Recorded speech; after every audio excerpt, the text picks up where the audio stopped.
एकीकडे भारतानं world cup जिंकला, मात्र त्यानंतर रोहित शर्मा आणि विराट कोहलीनं आंतरराष्ट्रीय T20 क्रिकेटमधून निवृत्ती घोषित केलेली आहे. वर्ल्ड कप जिंकताच विराट आणि रोहितनं ही मोठी घोषणा केली. रोहित शर्मा आणि विराट कोहलीनं आता आंतरराष्ट्रीय T20 मधून निवृत्ती घोषणा केल्यामुळे क्रिकेट प्रेमींमध्ये खरं तर हळहळ व्यक्त केली जाते. एकीकडे आपण पाहतोय भारतानं विश्वचषक जिंकला, त्यामुळे जल्लोष साजरा केला जातोय, तर दुसरीकडे विराट आणि रोहितच्या या मोठ्या घोषणेनंतर हळहळ सुद्धा क्रिकेट प्रेमींनी व्यक्त केली.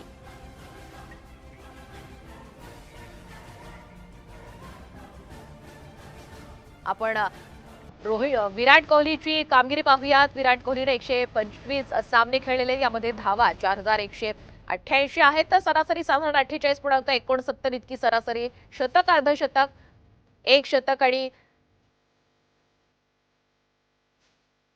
रोहित शर्माची कामगिरी सुद्धा पाहूयात. रोहित शर्मानं 159 सामने खेळले, यामध्ये धावा 4231 तरी सरासरी आपण पाहतोय 32.8 इतकी. अर्ध शतक आणि शतक याचीही कामगिरी आपण पाहतोय.